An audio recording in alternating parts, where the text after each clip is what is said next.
कि अगर कॉलम की लेंथ या इफेक्टिव लेंथ ऑफ कॉलम और least lateral dimension cross section की कम अज़ कम पैमाइश की जो निस्बत है वो ग्रेटर दैन 15 हो, 15 से ज़्यादा हो, तो ऐसे कॉलम को आप लॉन्ग कॉलम कहेंगे।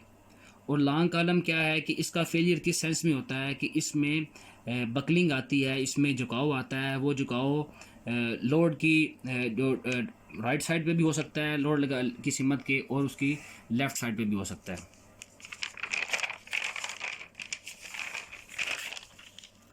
आगे है कि अगर आप आरसीसी कॉलम को डिज़ाइन करना चाहते हैं तो आप किस तरह कॉलम को डिज़ाइन करेंगे, तो ये मैंने इनको कॉलम के डिज़ाइन करने का तरीका जो है वो सिंपल करके लिखा है कि आप इस तरीके से आरसीसी कॉलम को डिज़ाइन कर सकते हैं। तो नंबर 1 होगा कि आप चेक करेंगे, check for the type of column. सबसे पहले आप ये देखेंगे कि जो कॉलम आपको गिवन किया गया है, जो क्वेश्चन आपसे पूछा गया है, तो आप ये चेक करेंगे कि ये शॉर्ट कॉलम है या लॉन्ग कॉलम है। तो इसके लिए आप चेक करेंगे इफ़ेक्टिव लेंथ ऑफ कॉलम और least lateral dimension. Effective length of column और लीस्ट लेटरल डायमेंशन के दरमियान जो रेशो होगी, अगर वो 15 से ग्रेटर दैन हुई तो आपको पता चल जाएगा ये कॉलम जो है वो लॉन्ग कॉलम है। और अगर ये ratio greater than less than और इक्वल टू 15 हुई तो इससे ये क्लियर हो जाएगा कि ये जो कॉलम है वो शॉर्ट कॉलम है। नंबर 2 जो डिज़ाइन स्टेप है वो है ग्रास एरिया ऑफ कॉलम। कि कॉलम के जो दूसरा स्टेप आपने कॉलम के न्यूमेरिकल में करना है वो आप इसका ग्रास एरिया फाइंड करेंगे। ग्रास एरिया को आप AG से इसको डिनोट करते हैं। ग्रास एरिया है क्या, तो इसके लिए आप ये कॉलम का जो क्रॉस सेक्शन है इसको देखेंगे। तो ये कॉलम का जो सारा एरिया है, सारे क्रॉस सेक्शन का एरिया है, मतलब अगर ये रेक्टेंगुलर सेक्शन है तो इसका एरिया होगा विड्थ इनटू हाइट। तो ये जो सारे सेक्शन का एरिया होगा जिसमें कंक्रीट का एरिया भी शामिल है और स्टील का एरिया भी शामिल है, इसको आप ग्रास एरिया ऑफ कॉलम कहेंगे या ग्रास एरिया ऑफ सेक्शन कहेंगे। इसके मुकाबले में ये जो आपको अंदर ये लाइन नज़र आ रही हैं ये टाइज़ हैं, और टाइज़ के अंदर ये जो बार हैं ये मेन बार या लॉन्गिट्यूडनल स्टील्स हैं। और टाइज़ के अंदर अंदर या आप ये कह लें जो स्टील का सिर्फ एरिया है इसको आप कोर एरिया ऑफ कॉलम या कोर एरिया ऑफ सेक्शन कहते हैं।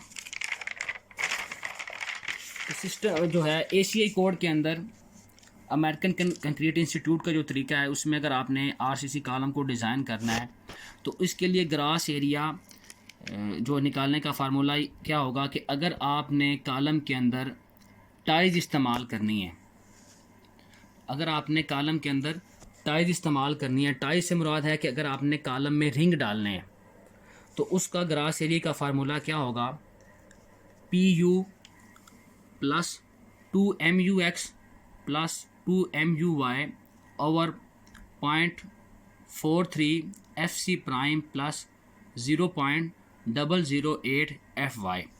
PU से मुराद है अल्टीमेट लोड ऑफ कॉलम कि कोई कॉलम मैक्सिमम कितना लोड बर्दाश्त करता है।